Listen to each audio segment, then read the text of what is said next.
This is not your ordinary R8. As you can see right here, this has the insanely awesome Sarah, I'm gonna kill you!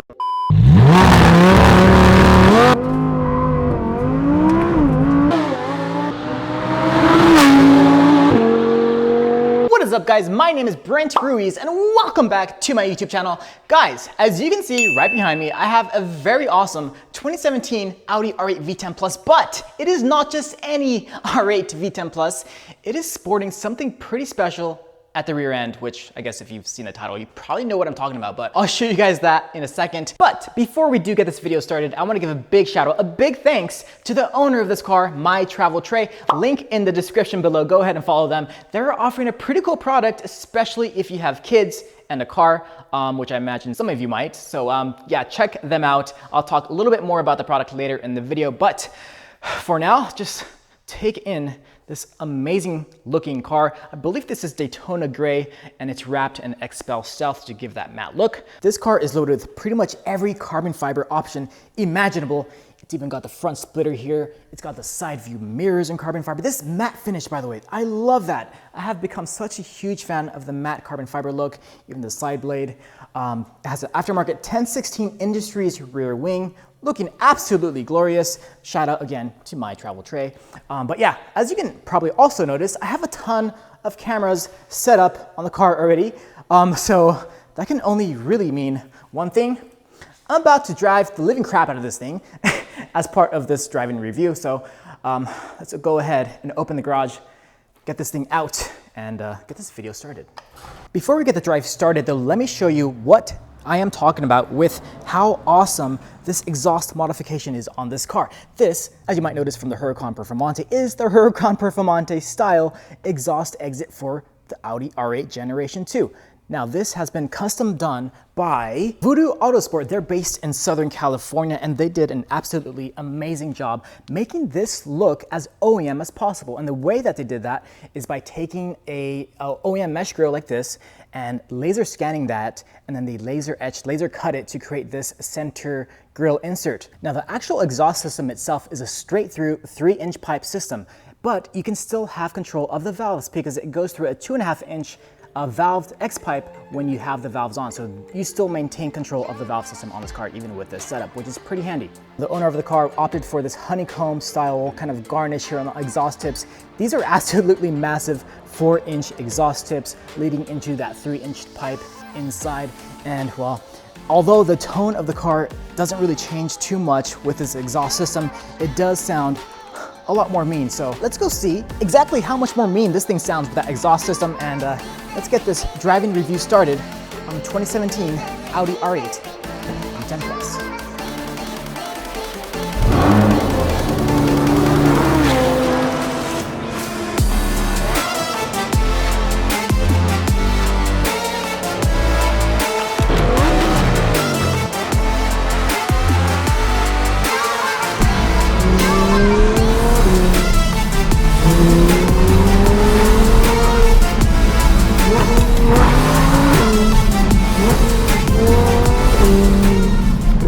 Welcome to the R8 V10 Plus with an absolutely glorious center exit exhaust system based on the Huracan Performante, saving 70 pounds of weight, increasing the horsepower by 37 with the tune as well.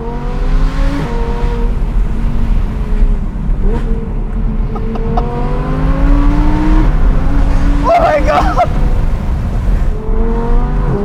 I'm in performance mode right now. The brakes are really, really good. So in performance mode, and thank you Audi for actually doing this. They have put a checkered flag button on the steering wheel here. Let me just do a Polarino. 8500 red line. Woo! So Audi has put this button on the steering wheel, which is perfect. It's amazing. All you have to do to get into the car's most aggressive setting, traction control off and everything, the full beans, is to push. One push, by the way. You don't have to push anything else. You don't have to even turn the knob. just one push of this checkered flag button and you are good to go. And well, thank you Audi for doing that, because that is really the only mode that I need in this car. I'm sorry guys, I have to put the window down because the sound that is coming out of this car right now is nothing short of freaking awesome. All right, disclaimer, this is the first time that I've ever driven the new generation R8.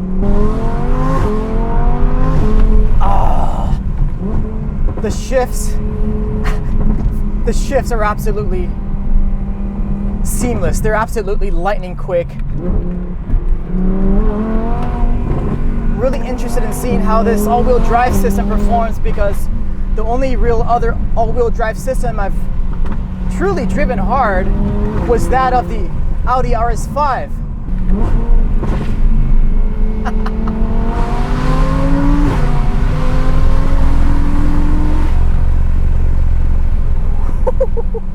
I think this car is going to be pretty fun.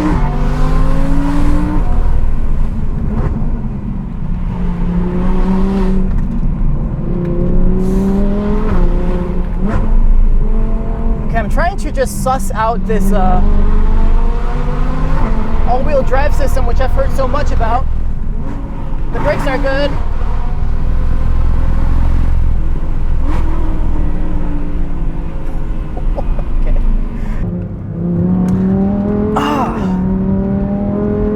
Still trying to figure out if I like the all-wheel drive or not. that was one of the major downsides of the RS5 when I drove it. The all-wheel drive systems, they're very, very user-friendly, I guess is the best way to put it, but it usually compromises in the way of, well, especially the turn-in. That was really the biggest downside when I drove that car. And I have to say, I kind of noticed similar feeling in this car. I don't know, maybe I'm just spoiled after, I guess the last car that I reviewed on my channel was a 720S, and then I could not stop raving about the turn-in on that car. The all-wheel drive system just lets you pull out of these corners like they're absolutely nothing. This hairpin right here. Another hairpin right here. Ooh, got some definite understeer.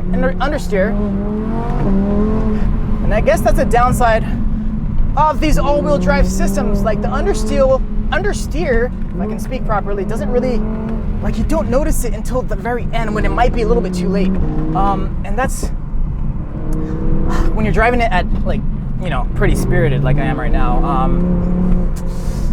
I don't know, man, I don't know, but the best part about this car, there's some brake steer right there under heavy braking.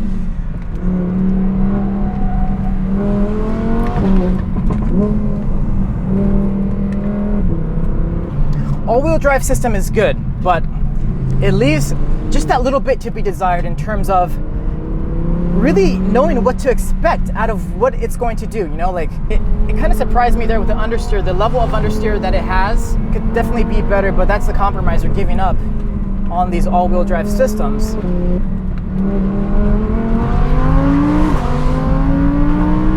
It's fast though.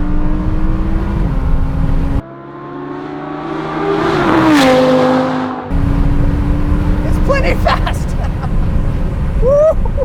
The brakes, let's try the brakes. Okay, the brakes are pretty good too.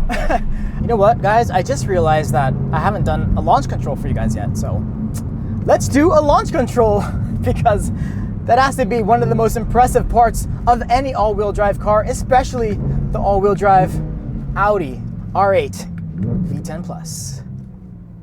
All right, so I guess we just put foot on the brake. We're in performance mode, so I'm hoping that this is just gonna work.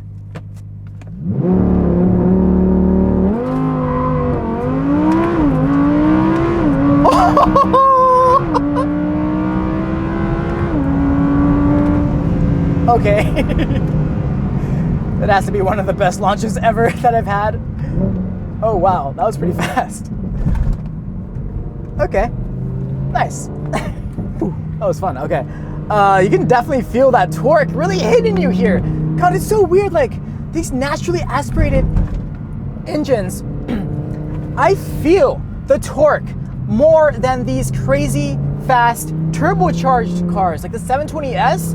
When I was hard on the throttle in that car, it's fast, right? Like, it's insanely fast. It's faster than this car, but you don't get that like really sickening feeling in your chest, at least mine. Maybe I'm just weird, but these naturally aspirated engines, the ones that really are immediate in terms of throttle response, it just feels a lot more intense. And I love that. I love NA cars for that. It's just a shame that these cars are going away, man. I mean, I guess you can say that the electric cars, they do that a lot better now because they're even more instant, but at the same time, you're giving up a lot in terms of the sound, and the sound combined with that insane immediate throttle response, it's just a dream come true in terms of just driving a car and enjoying it for what it is. And speaking of sheer enjoyment, I've just lowered both windows. Let's enjoy some more sounds out of this insane V10 engine.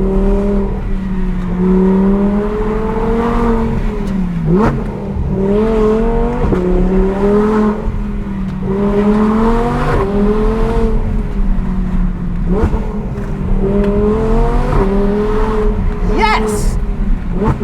The throttle response is just to die for.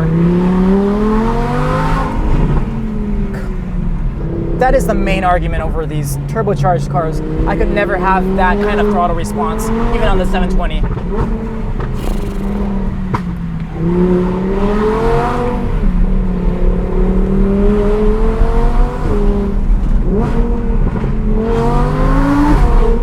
See, just that little pull, just that one as well. It's freaking immediate. Why are these engines leaving us? Oh!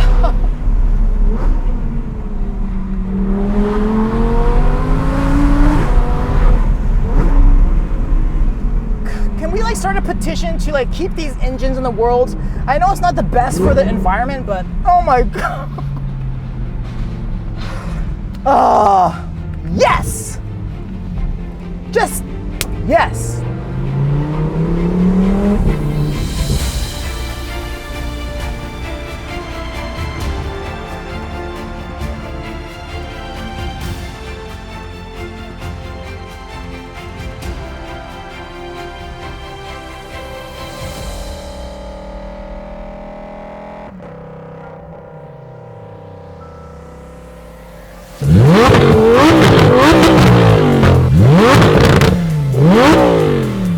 Now, going back to that awesome Performante-style center exit exhaust, it sounds absolutely glorious, as I'm sure you'll agree. The crackles are as insane as ever, if not more insane. Yeah, they're more insane.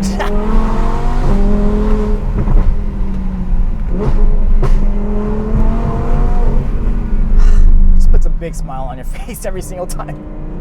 The torque out of this car is awesome, but you really do have to keep it in the high rev range, like above at least like 5,500, 6,000 to really feel the full force of that torque. And that's totally fine because the car is gonna sound that much better when you're up there in the rev range. And this V10 definitely screams, what a great engine, and I hope they keep it on the R8 for as long as possible, and the Huracan, by the way, because the two cars are pretty much on the same platform. The cars share that same 5.2 liter engine. Okay, the other thing I want to talk about is the steering wheel position. It's totally fine. The one thing I do hate are these paddles though, and that's the same thing I said about the RS5, and they've actually continued to put these same paddles on even the facelift version of this car, the 2020.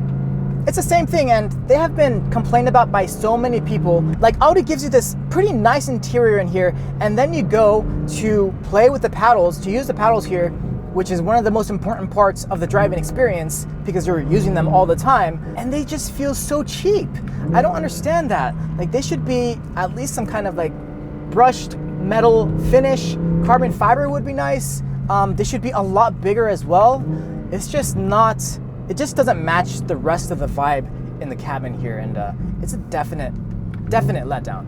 So I've given my thoughts about the handling that the all-wheel drive system offers. Let's talk about the suspension. Now, this is one of those cars, it seems like all new modern supercars are offering this now, but you know, it has that Jekyll and Hyde difference between its most comfortable setting and its most aggressive setting. You know, if I were to put this thing in comfort mode right now, it would feel like a whole different car, honestly. And that's awesome, right? Like, this is a car that you can take on long road trips. You can drive it every day.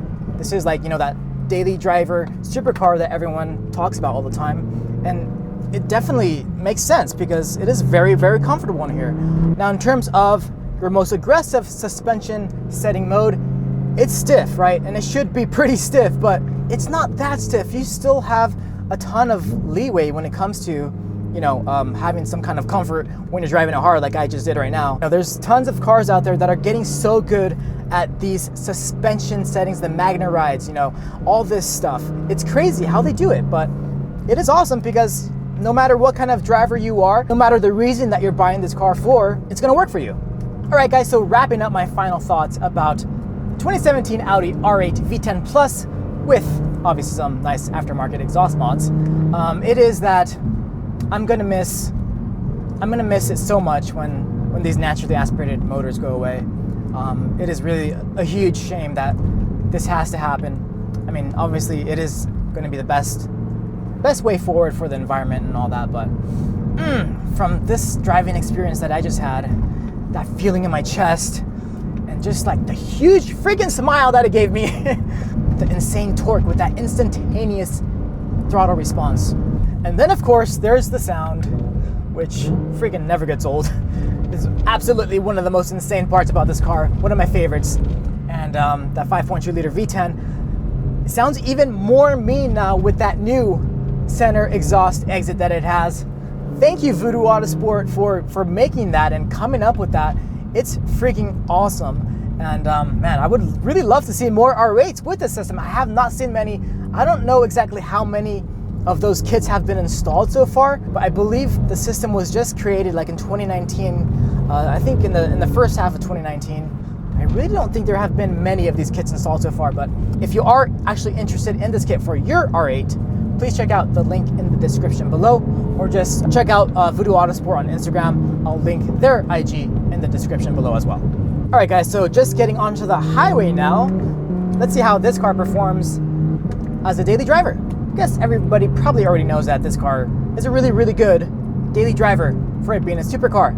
And it definitely is a supercar, by the way. I don't know why some people still keep saying that the R8 is not a supercar. It does over 200 miles per hour. I think 205 is the max, 2.6, 0 to 60. This is a full-blown supercar, and it is a daily drivable full-blown supercar, which is pretty awesome. Now, a lot of that comes from how amazing the suspension is. With a click of a button, this drive select button, I only have to press once to get back into, well, a few times actually, to get into comfort mode, which dampens the suspension very, very considerably. Oh wow, I'm like on a cloud right now. It just kicked in. Okay. And then the throttle response changes as well. The steering feel. It feels like I just jumped out of the V10 Plus into like an A7 or something. This is incredibly supple. All your creature comforts here in the interior of the car, very, very nicely laid out. I'm a big stickler of how manufacturers do their AC controls, and the ones in this freaking car are probably the best that I've ever seen. The way that they've laid out the AC controls here, it is so simple, and most importantly, so fast to get to the setting that you want. If you want to increase the fan speed, it's a rotary dial. If you want to increase or lower the temperature, it is a rotary dial. Even the position of the fan, it's a rotary dial, which is the fastest way to change your settings on one of these cars, or any car. What am I saying? Any car. The vents themselves are very, very intuitive to use. The whole look of the cabin in here is very, very nice. You have a ton of carbon fiber trim pretty much everywhere that you can look. If it's not carbon fiber, it is some type of leather. There is not much plastic in here. Now, the thing I would prefer are actually like the sport bucket seats. These just have the standard, more comfort-oriented seats. The seats do have some nice diamond stitched red on black though, and the same up here, some nice diamond stitching. Alcantara or suede up here on the headliner, very, very nice. But yeah, everything here is up to par when it comes to matching the level of quality that a car of this price should have. So this 2017 V10 Plus, they MSRP'd at about $191,000 before options, but the V10 Pluses, they already come with a bunch of options anyway, so you can't really get too much above that $191,000 price tag. Now the 2020 facelifts, they have increased in price. I believe that they are $198,000 before options, so it has increased a bit. Now I do want to talk about the topic of why everybody says this is the best daily driver supercar. Like, why do people say that? I'm kind of stumped, because this is basically the same platform as a Huracan. Why would you get this instead of a Huracan? The price, right? Because the Huracans, I believe, are about $60,000 more. But in terms of daily drivability, for example, the storage space in this car, it is not much better than the Huracan. This still has the all-wheel drive system that is same on the LP610s, which compromises the storage space, especially up front in your frunk. Is it just because of the styling? Like, is this like the starter supercar to get? Like, because not as many people will look at you in this thing? It's more subtle? I guess that could be a factor. It definitely does not give you better gas mileage, that's for sure. The two cars are actually nearly identical when it comes to that. Is it because this is more comfortable than the Huracan? I've been in a Huracan, and when you are not in its most aggressive setting, it's still very, very comfortable. So yeah, just pulling back into the house here, let me know what you guys think. Why do people say that the R8 is like the best daily driven supercar, when a car like this can offer that kind of enjoyment in terms of driving experience that I just experienced, and you're able to daily drive it as much as you want, and it offers everything that it does? This has to be one of the best options for a supercar when you're really only competing against like the 570S. The McLaren GT is about under $15,000 more than this thing. Your Porsche Turbo S, definitely in the same realm. But this thing is just gonna blow that car out of the water when it comes to sound. And for me, sound is everything in these types of cars. So man, I think I would choose the R8 over both of those. I can't believe I'm saying that, but from what I've just experienced on those roads, yeah, I would choose this over those two cars. And on the used market, if you're looking at this car on the used market, this has to be one of the best deals out there. I believe the 2017s, now the V10 Pluses, can be had for about $125, $130, for an example of about 15,000 miles, 20,000 miles. Like this one, pretty insane bargain for that level of performance. And wrapping up the video, guys, I do want to give, again, a big thanks to My Travel Tray, the owner of this car. Thank you so much for letting me borrow this car, for putting your trust in me in driving this car. By the way, My Travel Tray, link in the description below. This is the product that they are offering. So the way this works, obviously this part of the product inserts into your cup holder. You can put a cup here and food here for your toddlers. This is, you know, an item for younger kids, obviously. So yeah, if you want your kids to eat in the car without making a big mess, this is definitely going to help you do that. Link in the description below if you're interested in this product. So yeah, guys, I think that's it for the video. If you enjoyed watching, please give this video a big like and subscribe to the channel if you're not already. Until the next one, I'll see you guys very soon. Deuces!